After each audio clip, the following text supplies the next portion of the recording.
Sex sells. We all know it. We've all seen it. And most people misuse it. But here's the part nobody wants to talk about. Sex doesn't sell because it's sexual. It sells because it hijacks human emotion.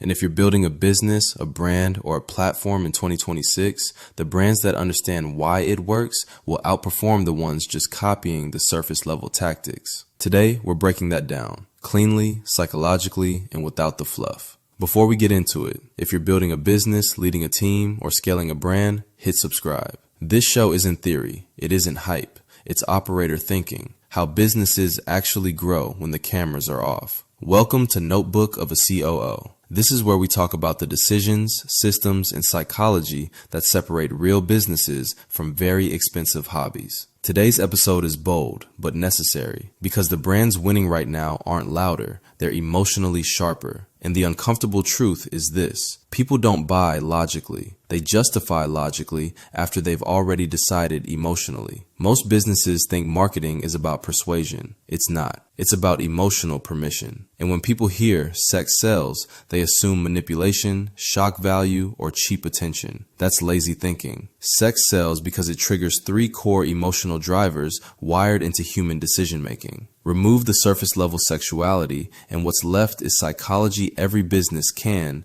and should use ethically. So today, we're unpacking the top 3 emotional triggers that actually drive engagement, conversion, and loyalty. No gimmicks, no hype, just how humans work. Now let's get into why you're here, the top 3 emotional drivers of consumers. Let's start with the heavy hitter. Number 1, fear of missing out. This alone drives roughly 60% of impulse purchases. Why? Because humans hate loss more than they love gain. Missing out hurts more than winning feels good. That's loss aversion, and it's hardwired. When brands use only 2 left, offer expires tonight, private access, waitlist closing, they're not being clever. They're triggering anxiety, urgency, and future regret. Now here's where most businesses screw this up. They manufacture fake urgency, and the market can smell that instantly. Real scarcity comes from limited capacity, time-based execution, genuine exclusivity, clear consequences for waiting. When done right, FOMO doesn't feel pushy. It feels protective, like helping someone avoid a mistake. If nothing is at risk, nothing feels valuable. This brings us into number 2, trust and security. Here's the counterbalance. You can create urgency all day long, but without trust, nothing converts. Trust removes friction.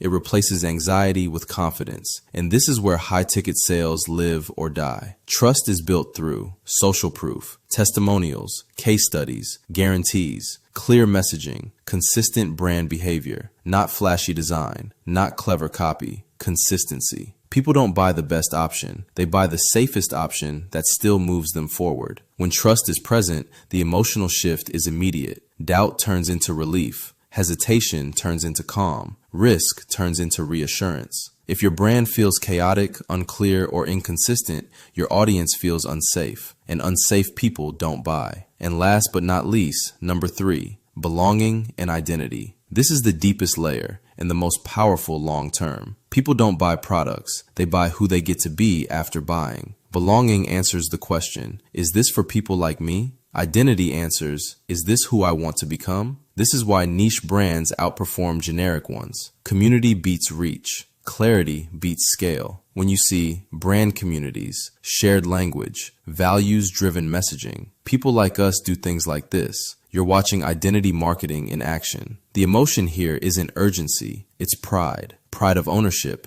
pride of alignment, pride of being seen. The strongest brands don't chase everyone. They repel the wrong people and magnetize the right ones. So why does sex sell? Because it stacks. Urgency, safety, identity. Strip away the surface, and that's what remains. The real lesson isn't to be provocative. It's to be emotionally intelligent. If your marketing doesn't create urgency, establish trust, reinforce identity, you're asking people to decide with logic alone, and humans don't work that way. The brands that will win the next decade won't shout louder. They'll understand people better, and they'll design their messaging to respect how humans actually make decisions. Wherever you are, that is exactly where you are supposed to be. But that does not mean you have to stay there. Until next time.